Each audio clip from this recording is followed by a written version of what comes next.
Charlie, let's start with the most important question. Did you cause the death of Professor Dan Markel? Absolutely no. Did you hire anyone to kill him? No. Did you put any letters in any diaper bags of Katie Magbanua to have Professor Markel killed? No. Are you familiar with your charges in this case? Yes, I'm very familiar with my charges. All right. And who are you alleged to have done this murder with? I'm alleged to have done this murder with my sister, my mom, and my dad. Does your mom have a favorite child?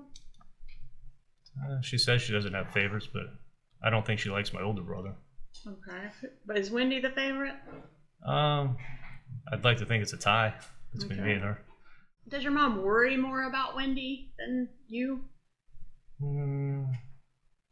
Let's I don't really get before this case. And we now meet Donna Adelson from Coral Springs, Florida. I want to hear all about you, Donna. Let's go. Well, I'm a domestic coordinator.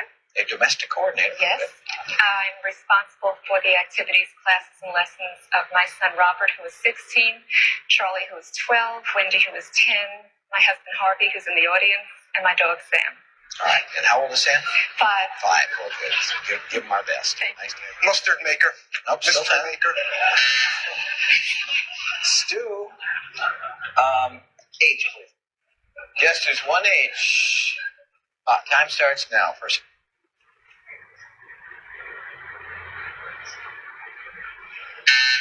Donna. F. Yes. Mischief Maker. Yeah, that's it, Donna.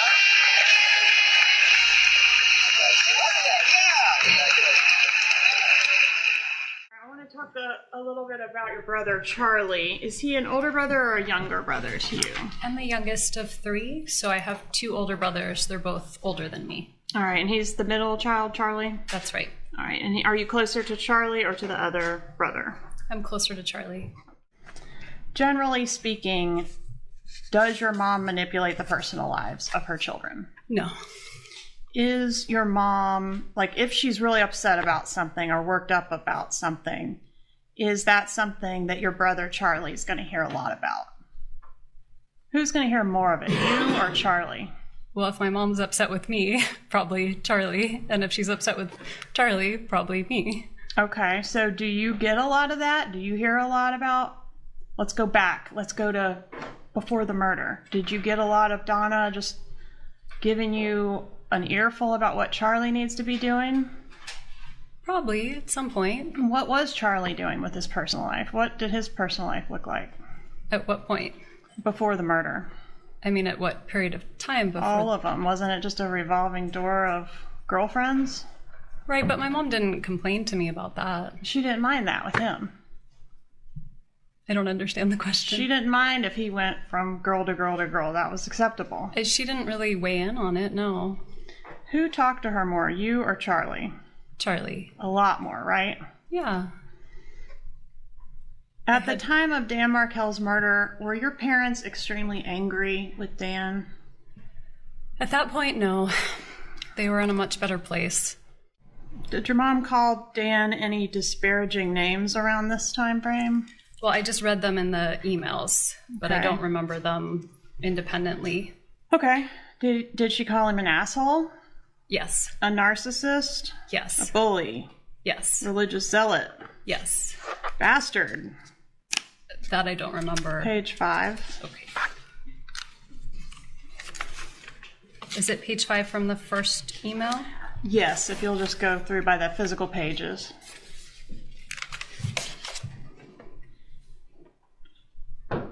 I see, yes. I'm sorry, what was your answer? Yes. Fucker? Yes.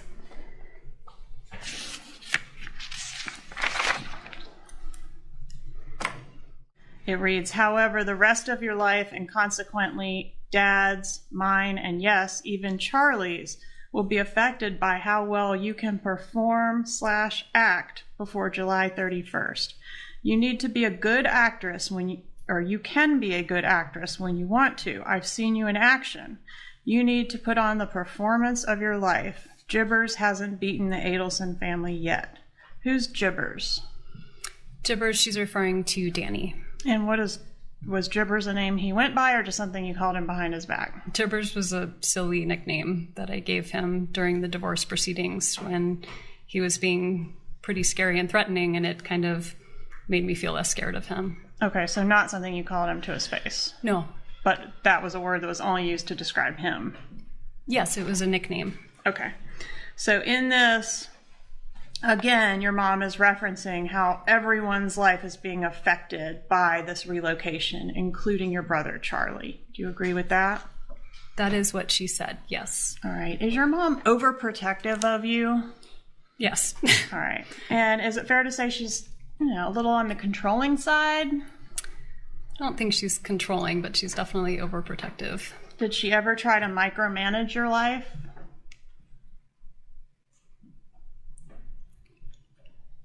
Maybe, yeah. Did she have an interest in who you were dating and who you weren't dating and who you should be dating when you were single? I think she was usually disappointed that I wasn't dating more. Okay. They were arguing over everything, right? All the belongings. Correct. Down to a tennis racket. That's correct. He stated that the sole reason was because she could relocate with the party's minor children to be near her parents.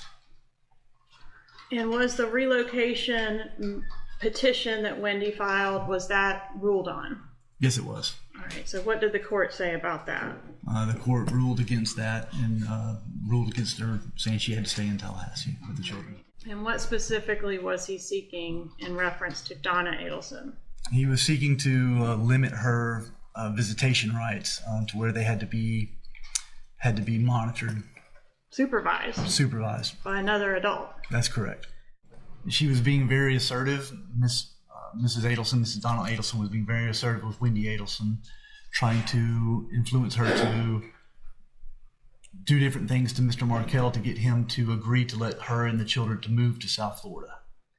All right. What about the idea that you could try to threaten Dan to convert the kids to Christianity so that they can fit into the Bible Belt here in Tallahassee? Is that something your mom suggested in these emails? My mom did suggest that. Okay. And specifically, this is on page 7 of the exhibit.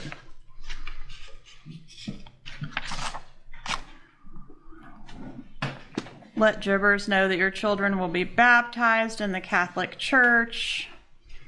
Have a picture made of them in front of the church, all that kind of thing. That's what your mom suggested at one time? She did, yes. Okay, and did you do any of those things? No, I don't even think I responded to it.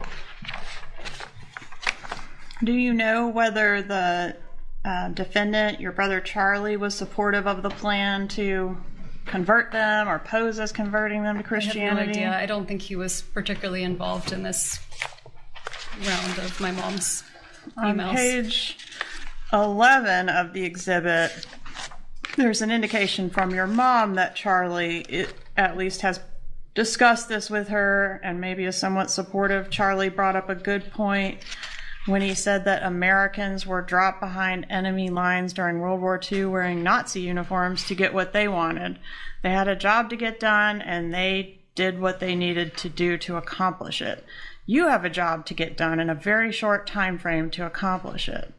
If you dressed your kids up in Hitler Youth uniforms and brought them down here, I could care less if it was an act of defiance that would show Jibbers that he's, all caps and bold, not in control. So it just seems like your mom was pretty extreme about this situation of getting you relocated. Can you agree with that? Yeah. All right, and Charlie was at least consulted on it or had offered some information about it. Well, that was my mom's rendition, so I don't know if that's what actually happened or that was her perception. Sure. Another text from Donna Adelson. If you speak to Wendi today, tread lightly. Don't ask questions about the depot, her lawyer, etc. Tough day, and she's really stressed out. The asshole showed up at soccer yesterday, and when she tried to leave with the boys, he said, "No, stay here and play with Abba." She to the boys that Abba had to leave, and he said, "No, I don't." Of course, she woke up to another email from him telling her that she is lying to the boys about their father's whereabouts and that this will be brought before the court. Such a fucker. It was Wendy's day. He is allowed to attend the children's activities, but that's where it ends. So Donna Adelson looks like she was mad that he didn't just attend the activities. Dan Markel engaged with the kids, gave them a hug, said he wanted to play with them. Yes. And he was of the belief that you had withheld some financial things from your affidavit, and maybe he didn't owe you the money that you had previously agreed on because you had not been honest in the initial disclosures, right? He accused my attorney of having unclean hands and committing a crime. Yeah, and assisting you in withholding this money from the disclosures. Okay. 8A, on 3 specific occasions in November 2013, the children informed Mr. Markel, "Abba, Dad, Grandma says you're stupid." When queried as to why Grandma, the maternal grandmother, would say such things, the children replied jointly that it is because she says you are trying to take her sunshines away from her. And continue, please. In December 2013... You don't have to say the name. Yeah. Your child. My child, the younger son, further stated to Mr. Markel in front of the former wife, "Abba, Grandma says she hates you." The children were visiting with their grandparents at that time. Mr. Markel is concerned that continued exposure to such negativity forms a foundation for parental alienation. Is that what he was alleging about your mom? That is what he is alleging in this document, yes. And this was filed in court. He filed this in court. And this was the filing that never got ruled on, right? I don't believe there was any ruling on this. And that's because Dan Markel was killed before the hearing, right? I don't know when it was scheduled for. It wasn't even scheduled yet. Okay. It was waiting to be scheduled when he was killed. Is it fair to say your mom was worried about this motion? No, my mom never knew about this motion. And as I mentioned before, Danny asked my mom to babysit after filing this motion, so I don't really believe anything that's written here. Well, you forwarded this motion to your mother. I don't believe I did. Via email. In fact, you forwarded this motion to 12 different people. Your mom, Jeffrey Lacoste, Renee Griggs, Tova Walsh, Morgan Honeycutt, Gary Cohen, Miguel Edmondson, Trey Hubler, Robert Adelson, Rachel Frank, Jared Reich, and some MEHULNYC at yahoo.com. So if you weren't worried about this, why'd you send it to all these people? I couldn't really say. It's been a long time. Miss Adelson, did you have anything to do with the murder of your brother, of your ex-husband? Absolutely not. It's fair to say the state has it wrong? Absolutely. The wife has been very unhappy in the marriage and filed her petition for dissolution of marriage in August 2012. The husband continues to characterize this as an abandonment of the family. At no time has the wife abandoned the children. She is divorcing the husband due to her unhappiness with him and the marriage, and she only moved out of the home because she knew the husband would not. The husband's statement of abandonment are unfounded and not supported by fact or law. He is simply having difficulty accepting her decision. In fact, he is having so much difficulty that he has told several of her colleagues and friends that she must have mental health issues. Danny kept claiming that Wendi was a little unstable and that she was very flaky. And I was kind of, but she ended up being like that, and that she would make plans and she'd cancel them suddenly or she'd forget about them, and she'd do that with friends as well. But it became a hard line. They would call it, you're either Team Danny or Team Wendi. You know, he's the only dad I've ever met who would go to his kids' preschool daily just to have snack with them. I mean, he loved them that much. So if you liked the job so much, why were you looking to relocate? I mean, relocation was not a big issue for me. I probably never would have thought of it a friend suggested it to me that it might be helpful. Maybe I would get more time with the kids if I could relocate. But I wasn't really focused on it. I didn't think it would happen, and I was pretty happy being at my job. It's fair to say that your mom came up with some crazy ideas. Totally bonkers, yes. And his primary concerns were he wanted to get more time with his children, if at all possible, but he didn't want to change the kind of the time sharing. He had a kind of an unusual request. He wanted to see if there was any way that he could see the children every night when he didn't have them, to tuck them into bed and kiss them goodnight. And he said, look, I'll only stay 5 minutes. I promise I won't bother anybody and I'll leave. And I said, Dan, that's probably never going to happen. That's just probably not reasonable.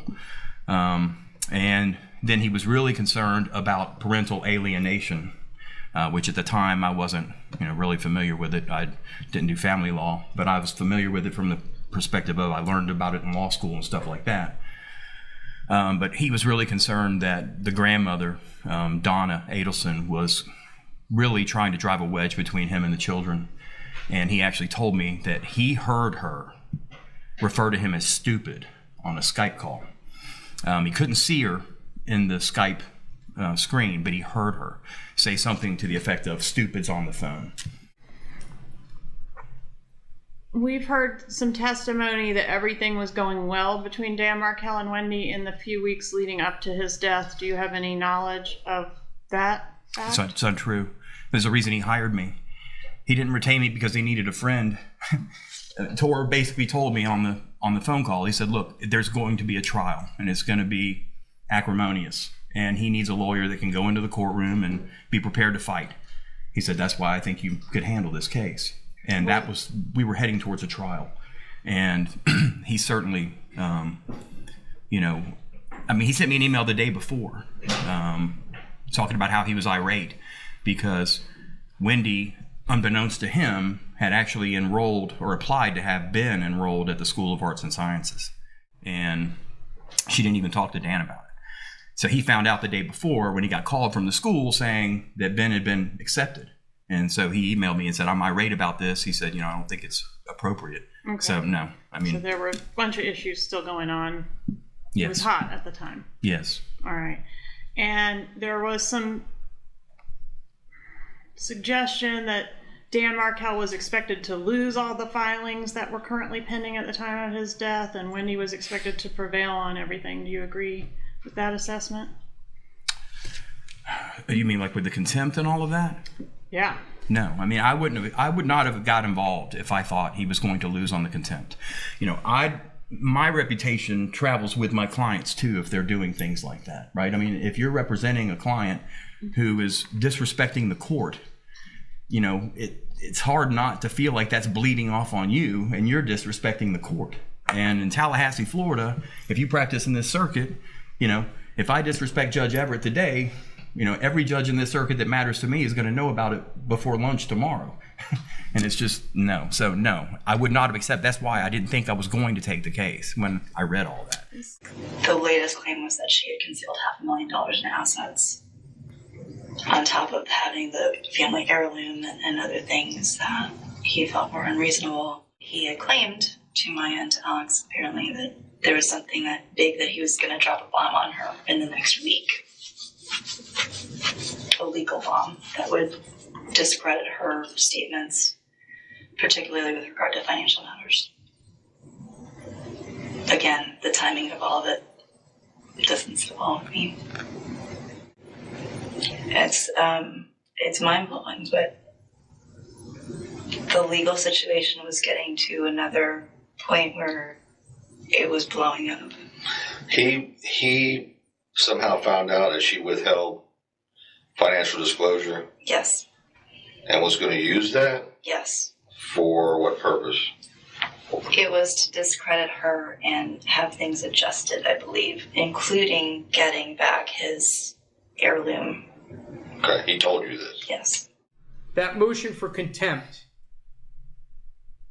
she asked you if he could be put in jail. You have no idea, right? I didn't remember whether that's what contempt meant, but... You were asked about a filing or two filings that were made on May 2nd. If the phone calls in question occurred well into the afternoon hours, it would have been after that filing. Would you agree with that? I have no idea. I think you do, because I think you were shown the documents and asked about the time of the filings. I know about the filings, yes. Okay, so if the calls occurred into the late afternoon, we have it now 3:15, 3:49, 3:54. All of those times, 3:56, 4:39, 4:55, would have been after those filings. Would you agree that with would appear to be correct. Okay, thank you. And were you familiar with Professor Markel's practice of emailing Wendi prior to making these filings and basically laying out the whole thing in an email? This is what I'm going to do. If you don't comply, I'm going to make this filing. Were you privy to those emails? Sometimes. Stay, Ms. Kappelman, if you can go through that with the witness. I'm sorry, what did you say, Your Honor? Foundation. Okay, were you privy to emails from Professor Markel to your client Wendi Adelson previewing the filings before he made them? Same objection, Your Honor. Overruled. She's trying to lay the foundation now. I'm aware of that he did that on occasion. Yes. Okay, and do you know whether he did that in reference to the May 2nd filing? I have no idea. All right. Is Charlie kind of self-centered? I don't think so. In the spring of 2014, your book was selected by FSU for what was called the One Book, One Campus event, right? That's right. That means that your book was going to be required reading for all incoming freshmen at FSU. That's right.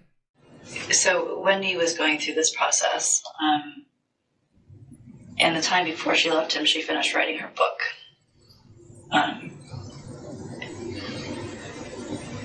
And I noticed when she gave me a copy of the book before she left him that she didn't put that she was married. She listed her kids, but she didn't. And I kind of was like, interesting. She didn't list Danny? Yeah. Not to my recollection.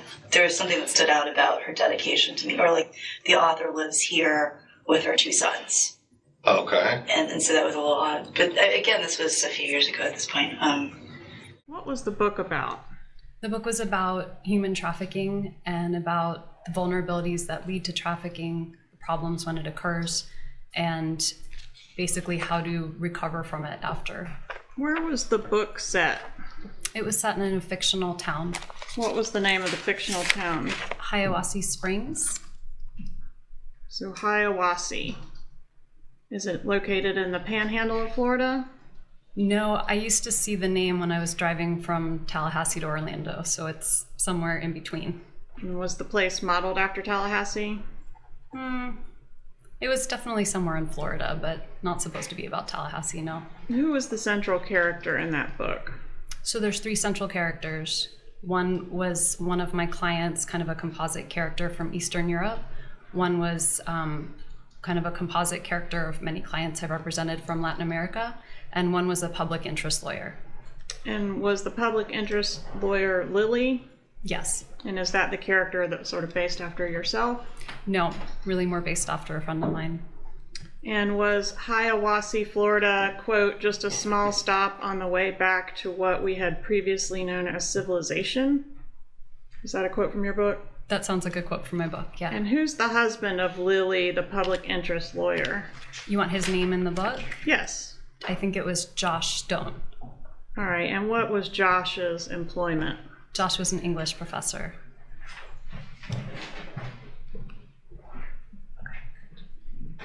I'm sorry, what was your answer?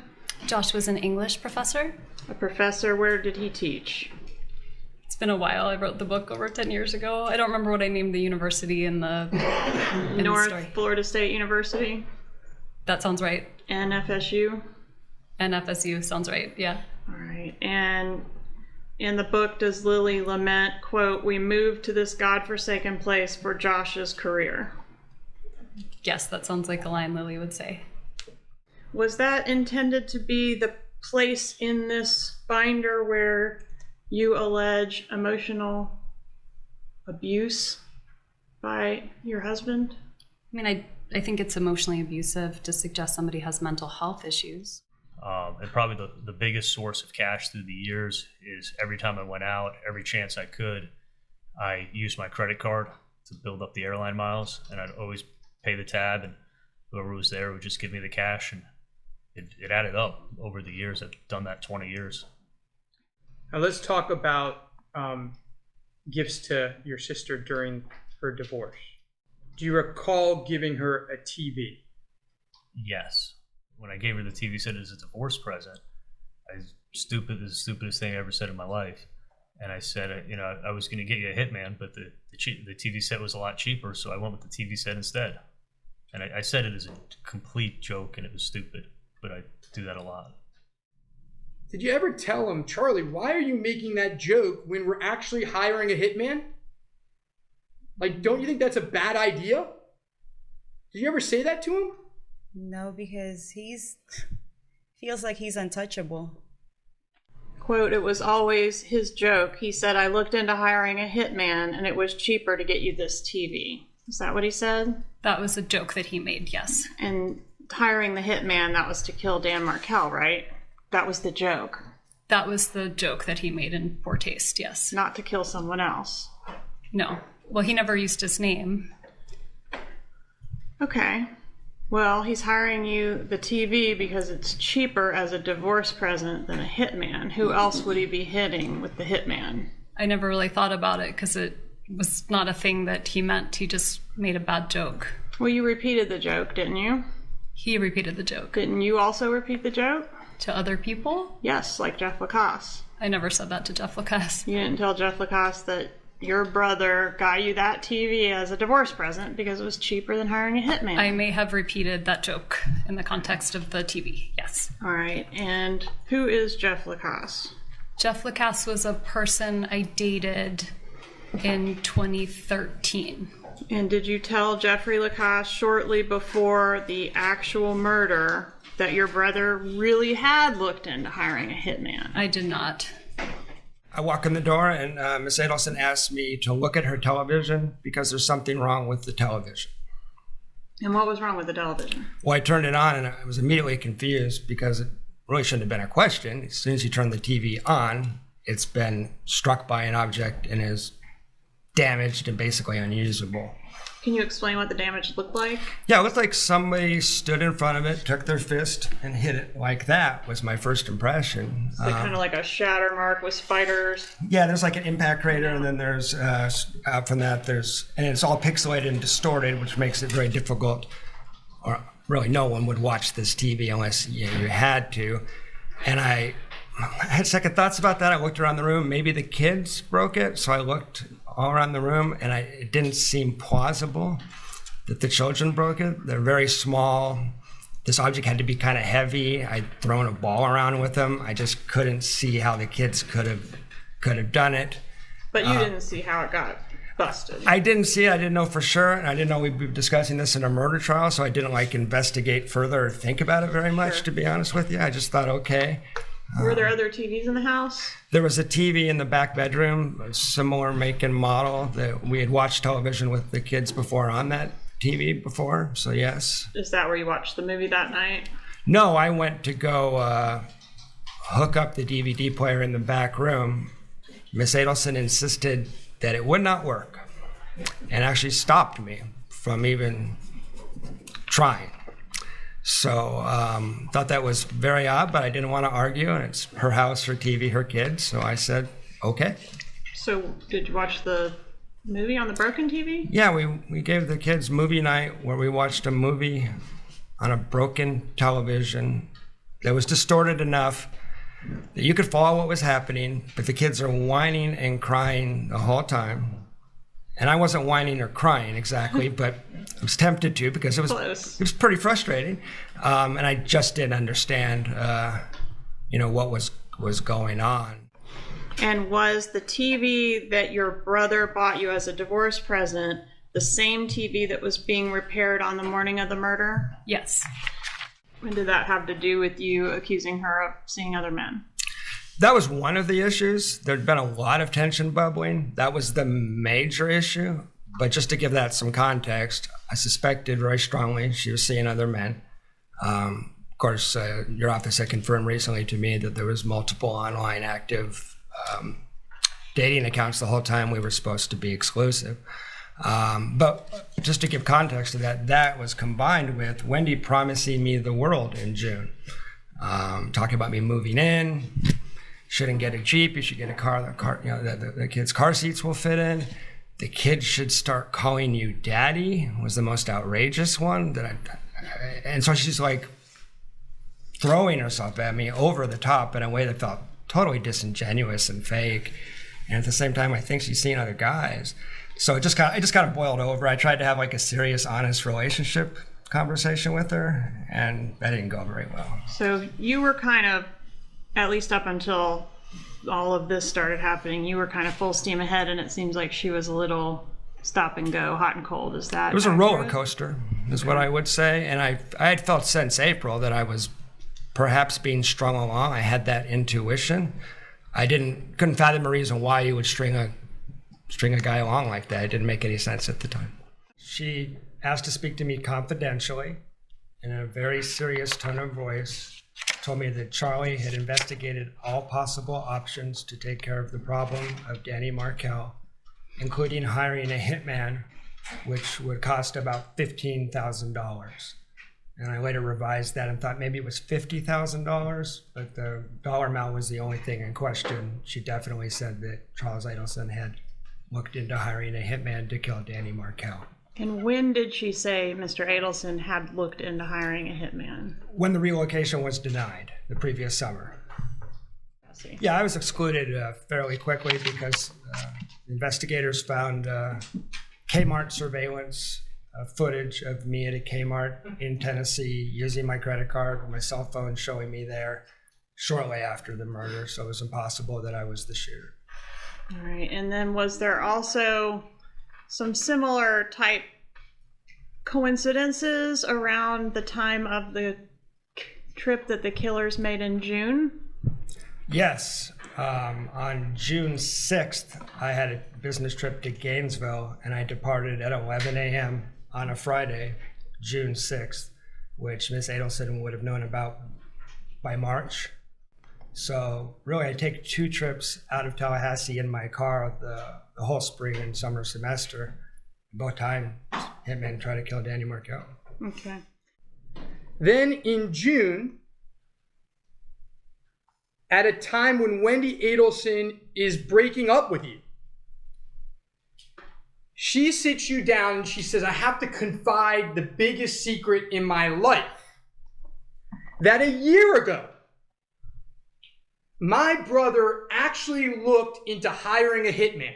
That's your testimony here today, right? You said in June, sir? In June? I'm sorry, in July. Okay. In July. Can you restate that? I'm sorry. Yeah, I'll do it again. I'm sorry. I'll try to keep it lower this time. There was a bunch of weird, there's just things that don't feel right to me. And that's why I'm really glad that you have me come in, having me come in today. I talked to her, and she told me that she was dating someone. And I said, oh, and I thought it was new. It wasn't new. She'd been dating this guy since September. Social worker. I don't think that any one of them physically pulled the trigger. I think it is extremely odd that Janine all of a sudden is tagging on. I found it extremely odd that Wendy's boyfriend that she was so excited about a few weeks ago was not there. And she's like, there's no new guy. And I was like, that's interesting timing. There's just a lot of interesting timings that don't feel right here. And Wendy's gone through a lot. She's gone through a lot with this. So it could just be that she's grieving, and I hope that that's the case. But I wouldn't put it past her father or even her brother to do something that she might not even be aware of. You talking about this Charlie? Charlie, maybe. Charlie really cares about her and hated Danny for stuff. Everything I've heard does not feel random at all to me. And it feels incredibly intentional. And then on 2/19/14, Donna texts you again to tread lightly with Wendi and refers to Dan Markel as an asshole and a fucker, right? Sorry. You made me laugh. Sorry. That's what I'm here for. Was there a text message exchange in March of 2014 where Donna Adelson asked Charlie Adelson to erase a text that she sent? Yes. Okay, can you show us that? Can you read it to us? 2 texts here. The first says 37 miles to Gainesville. And the next is, I can't talk now, but I'll text you before we stop in Gainesville where I can go to the bathroom and have a moment of privacy. Then I'll call. Please pick up because I will have very limited, quote, alone time today. Erase this text after you read it. Okay, so she wants to go to a bathroom to talk to Charlie Adelson on the phone in private once she gets in Gainesville here. Yes. But wants him to erase that text on his phone. It's what it indicates, yes. Okay. Then a few minutes later, what does she say? We'll stop in about 5 minutes and I can speak to you privately about Dad's birthday gift when I'm out of the car. I have some good ideas. Are these gifts what it took to secure her silence for so long? No, absolutely not. I was never trying to get her silence. I was hoping she'd tell the truth. Was your dad's birthday in between the 2 trips that the killers took? Yeah, my dad's birthday is July 5th. And what birthday was that for him? It was his 70th birthday party. All right, so there's been a lot of talk about the texting between you and your mom about the birthday. And she texts you on March 4th of 2014 and says she can't talk now, but she'll call when she goes to the bathroom in Gainesville and has privacy. She tells you to erase that text after you read it. Why did she have you erase that text? Okay, if you look at the records, I never erased the text. But why did she ask you? If you know, you may not know.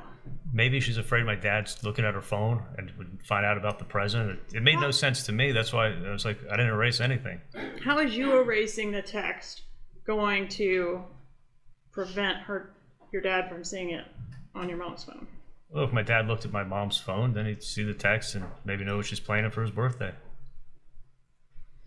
You weren't with Dad, she was with Dad, just to clarify. Yeah, she was with my dad. And the text that she asked you to erase, that particular text didn't say anything about a birthday or paella. Can we agree on that? No, not.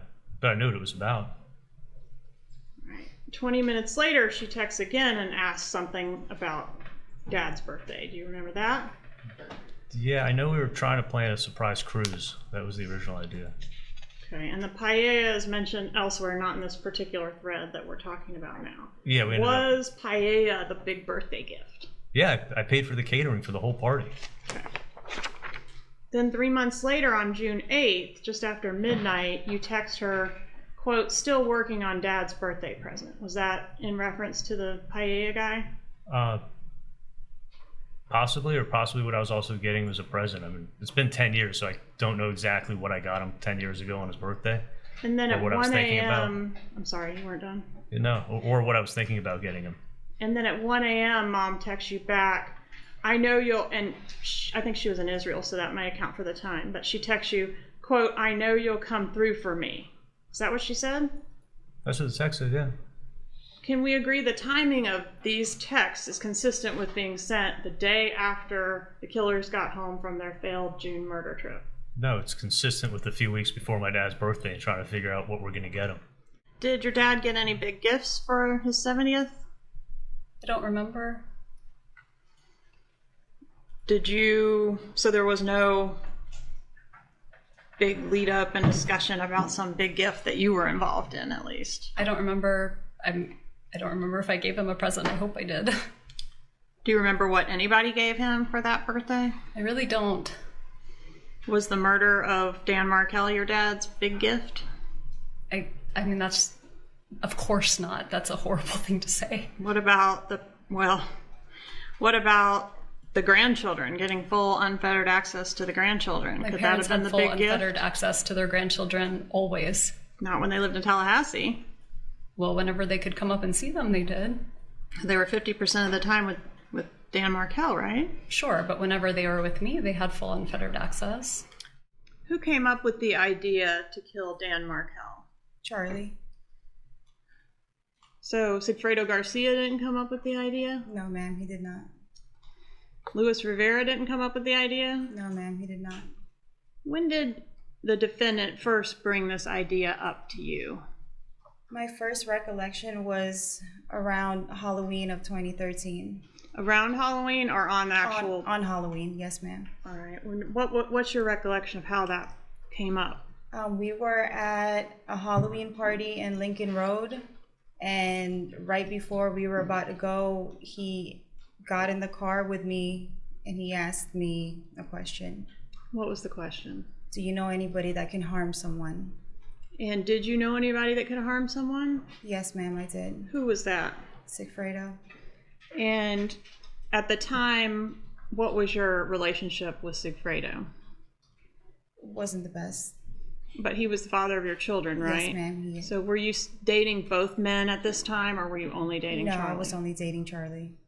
When he would say these things to you, is it in the context of his mom specifically, or his family in general? I believe it was more towards his mom. Meaning what? That his mom hasn't been sleeping, his mom is not eating. I know his dad wasn't the best health either, but he would refer to his mom a lot. All right. And the reason she wasn't sleeping or eating, did that have to do with this ex-husband of Wendi? Yes, ma'am. Just waiting for Gary to come. Should be here any minute. Hope you have a good evening. Would you like the apartment the weekend of June 19th to the 22nd? I think we're going to Tally. I miss the boys too much to wait till Dad's birthday week to see them. Besides, we want you to spend some time here. We love you. Heart, Mom and Dad. Okay. Now, June 7th, this would be the day after, would this be the day after Garcia and Rivera arrived back in Miami with an unsuccessful trip for them to Tallahassee, where they did not accomplish the murder of Dan Markel? Yes. He responds, okay, have fun, still working on Dad's B-Day present. To which Donna Adelson says, I know it's a tough B-Day, being 70 and all, but I know you'll come through. And then there's a thumbs up, kissy face, Mom. You first met Mr. Lacoste in the fall of 2013? Yes. It was casual at first? It was. You were dating other people as well? I was. It got more serious around March of 2014? That's right. Fair to say he was in love with you? I don't really remember. I don't think I could say, but it was more serious. Okay. You weren't so sure about him. Is that fair to say? I think my feelings developed over time. And then they undeveloped? And then they undeveloped. What is OkCupid? OkCupid is a dating website. Were you on that dating website? I was. Were you on that dating website at the time that you were dating Mr. Lacoste? No, I wasn't. And were you speaking, so I guess if you weren't on it, you weren't speaking to multiple men from the website during the time you were dating Mr. Lacoste. And I'll remind you that you provided your phone in this case and it was cell-brighted. Didn't you just say that you weren't on OkCupid at the time that you were dating Jeffrey Lacoste? I don't know when we say I officially stopped dating Jeff Lacoste, but there's a chance that, I don't remember in 2014 whether I had gotten the app and started talking to people before we officially broke up. Okay, so my point is there's a chance that he was right. You were being unfaithful, or at least talking to other people. He had a reason to be jealous. I think he had some serious jealousy issues that may or may not have been founded.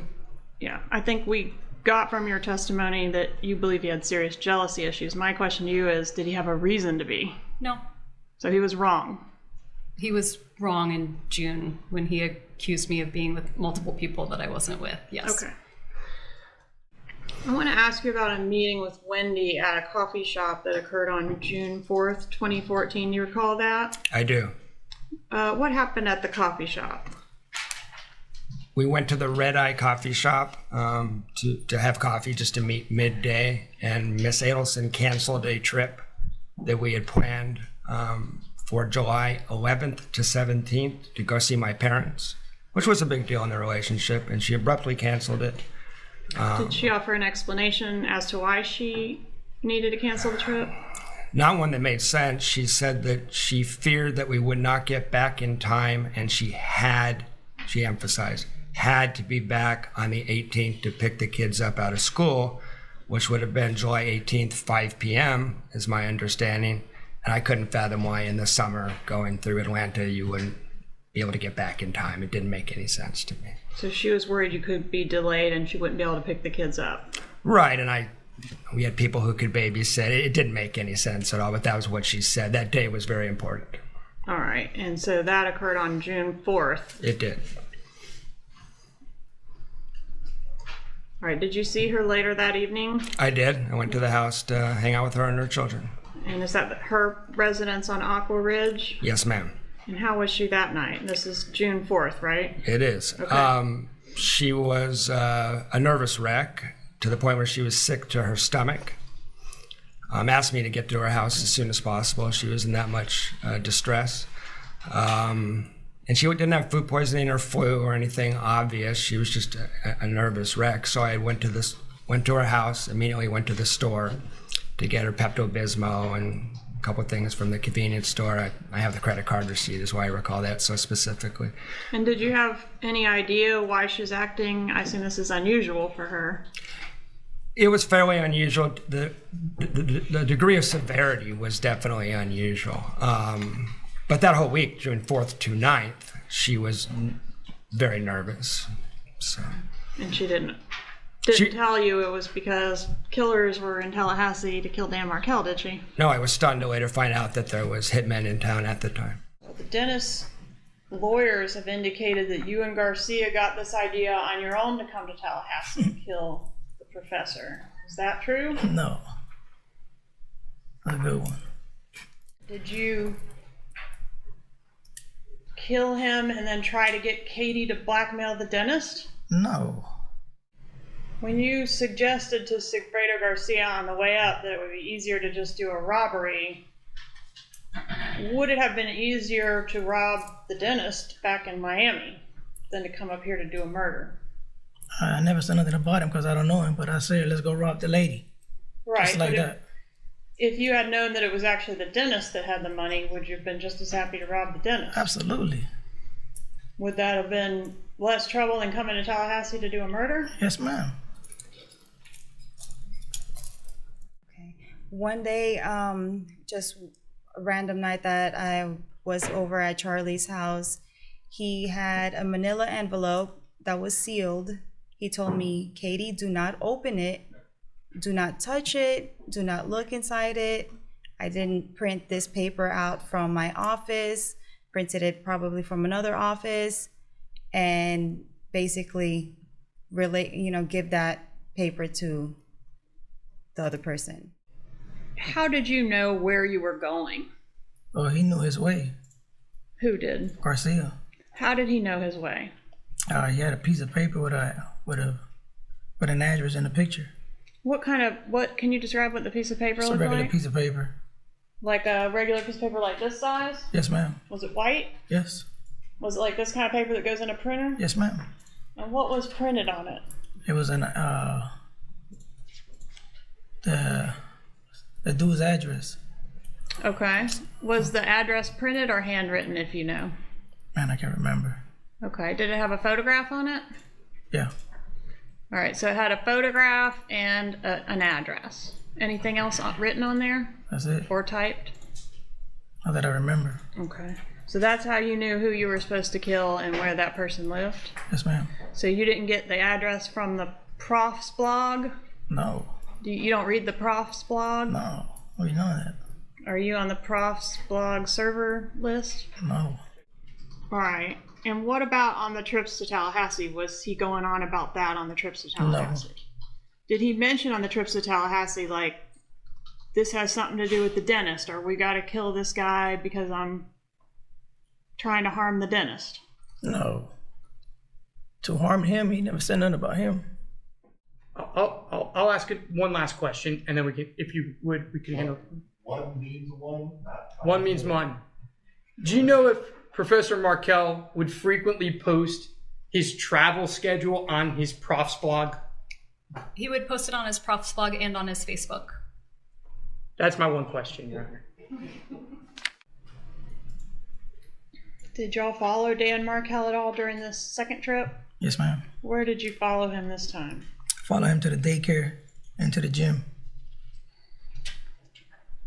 Was there a reason that the murder had to get done on the day it did? It was just the right thing, the right opportunity, I guess. Okay, did you have any information that the victim was going to be leaving town the day after the homicide occurred? Yes, ma'am. Your Honor, meeting.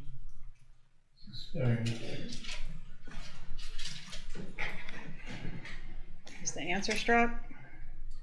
The answer is not struck. You need to rephrase your question. All right, so how did you find out that the victim was leaving town the following day? I can't remember that good. Was it from a blog? Objection, Your Honor. Meeting. It's not leading, Your Honor. Overruled. Was it from a blog? Yes, ma'am. Okay, what blog was that? The blonde was Wendi. So I want to ask you about a message from the Cellbrite of Wendi Adelson's cell phone from July 6th of 2014.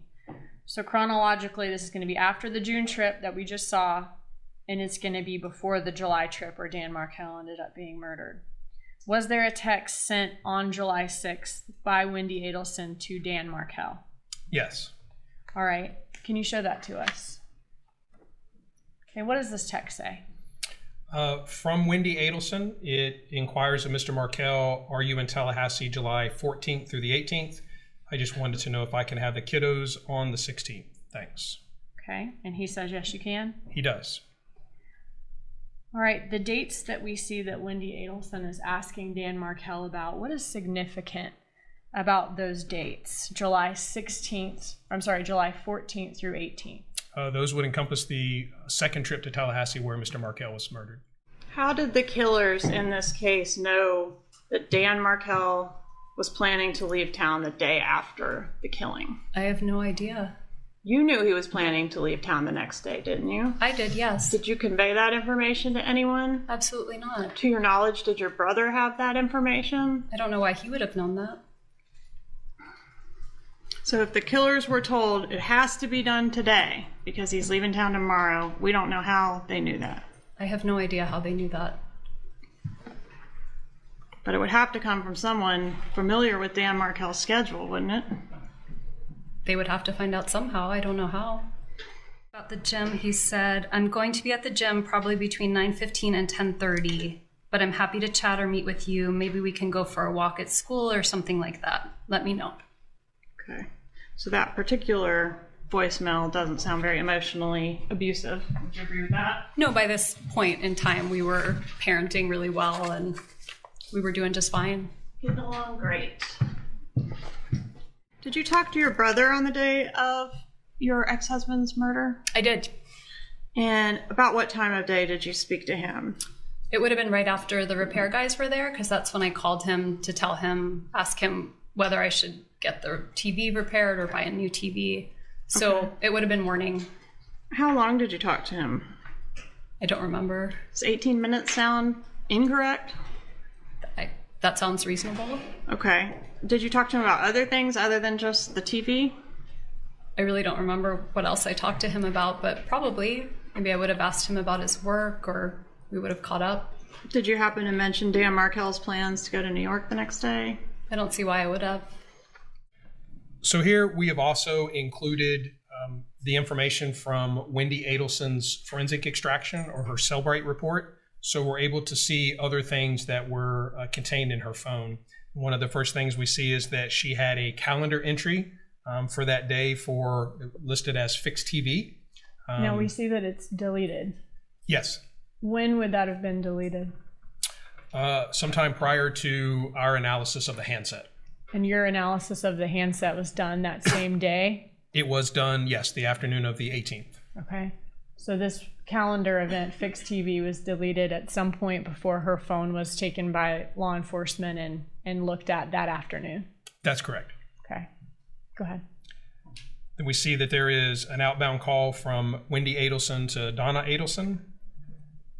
And that's starting at 8:09 in the morning? That's correct. Okay. an immediate return attempt,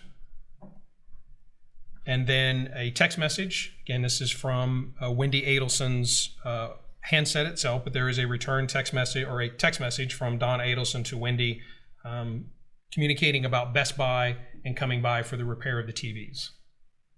Okay, she says, Best Buy just called me and I told them to confirm with you. They are on their way over now to help you with the TV set in your living room. Yes. Okay. All right, what's next? We have a text from Wendi Adelson to Charlie Adelson stating, "This is so sweet." We see that that's deleted. It is, yes. That would have also been deleted prior to law enforcement analyzing her cell phone that afternoon, the same day as Dan Markel's murder. That's correct. Okay, what's next? An attempt from Charlie Adelson to call Wendi Adelson. And then a return call from Wendi Adelson to Charlie that lasted just over 18 minutes. Okay, and what about after that 18-minute call between Charlie Adelson and Wendi Adelson? Well, this will probably be almost during that, but there's a 9:38 call, or just after that, from Charlie Adelson to Donna Adelson, an attempt for 30 seconds. Mm-hmm. And then at 9:57, again, an outbound from Charlie Adelson to Miss Magbanua, 12 seconds. Return call, 9:58, 13 seconds. And again, Mr. Adelson to Miss Magbanua for 6 minutes and 46 seconds. Charlie Adelson again attempts to call Wendi Adelson at 10:06 a.m. 10:07, 10:08. There's a couple of contacts between Miss Magbanua and Mr. Adelson, one just over a minute and one about 9 seconds. And then 10:09, Charlie Adelson called to Miss Magbanua for 5 minutes and 54 seconds. By less than an hour after that, Dan Markel is murdered. That's correct. Okay. And he dropped them off at Creative. And Amy figured he was coming or going from the gym because that was the routine. But it sounds like someone knew the routine. And did you go to the crime scene or very near the crime scene on your way from your residence to, I guess, to lunch or to wherever you were going next? No, I did not. So you never turned on Trescott Drive that day? I went to turn on Trescott Drive, but I saw that it had been blocked off by some tape, and so I just kept driving on Centerville. Okay, and when you had to turn around at the tape, right, to go back out? I think I tried to turn right, and it couldn't turn, so I would have made like the kind of turn, like a K-turn, and kept going. Was there a roadblock there with? There was tape. Yeah, and an officer was there? I didn't see an officer, but I did see a car. A law enforcement marked vehicle? Okay. Did you have any contact with the officer? No. Okay. Did you do anything after that to try to find out what was going on down that roadway? No, I just assumed it was weather, or maybe a tree fell. Had there been bad weather that day?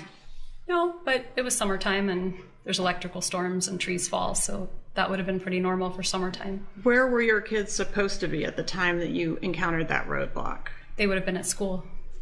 And that's at the Creative Preschool? That's right. Who took them to preschool that day? Danny. And who was supposed to pick them up from preschool that day? Me. All right. So did you know for sure that they had made it to preschool that day at the time you encountered the roadblock? I just assumed. I mean, if they hadn't made it to preschool, Danny would have let me know, but... Did you attempt to call Dan Markel when you encountered the roadblock? No, I didn't think anything of it. I didn't think it was related to the house. He told her everything is done. She's like, I know. He's like, where the money? Okay, let me back you up just a little bit. How did she know it was done? I think she got a phone call right away before we did. All right, but somehow she indicated she knew. Yes. On the night of the murder, did you go to the defendant's house? Yes, ma'am, I did. And did you get payment for the murder that night? I believe it was the following morning. Were you in a panic when you arrived at his house? Was I in a panic? In a panic. I wasn't in a panic, but Charlie was.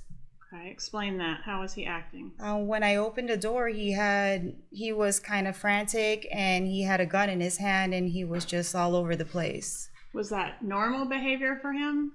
Not having a gun in his hand, no, ma'am. A couple days after that, I went and I opened the bag and I called Sigfredo and I told him, I was like, there's mold on this money. And he's like, well, blow dry it. And I was like, but why would there be mold on the money? And he's just, I don't know, just blow dry it. So I believe his parents or his mom might have washed the money. You mean like physically wash the money? Yes, ma'am. And why do you think his mom did it? Because he was always adamant about telling me he didn't have any money in his house. And he told me that his parents had just stopped by right before I got there. So all of a sudden he had money to put in the trunk of my car the following morning. Money, I'm sorry, I interrupted you. I'm sorry. Was the money already sorted out and packaged when you first saw it, or was he doing that? No, it was already stacked and sorted out. Okay. So the defense theory in this case is that Katherine Magbanua frantically showed up at the defendant's home the night of July 18th, informed him that some violent men killed his brother-in-law and were now blackmailing him. Were there any text messages between Magbanua and Adelson about blackmail or extortion in the days following the Dan Markel murder? Certainly none that I found. Can you show us the text between Magbanua and the defendant in the week that followed the murder? So these are some text from that week. This would be July 19th. This would be the day after the homicide. These texts start at 12:13, just after noon on the 19th. And we see them going back and forth about going to the pool or the beach and kind of casual conversation. Didn't you say, it's like my parents have more reason to dislike Danny than almost anyone else? Is that what you said? That is what I said. And that's because he hurt you, right? And I was saying that in the context of talking to law enforcement for hours and hours and trying to help them figure out who might be responsible. Right. And who did you tell them might be responsible? Well, I told them many, many people. But are you asking about this particular moment right here? You told them your family might be responsible. Or potentially someone to do with a former student or his current girlfriend. I mentioned lots of people that I thought could be responsible. Okay. And of the lots of people that could have been responsible, your family was one. Yep. Because they might have done this thinking it would help you. I mean, that's what happened, right? I'm sorry, I don't understand the question. Your family had your ex-husband killed to try to help you, didn't they? No, that's completely untrue.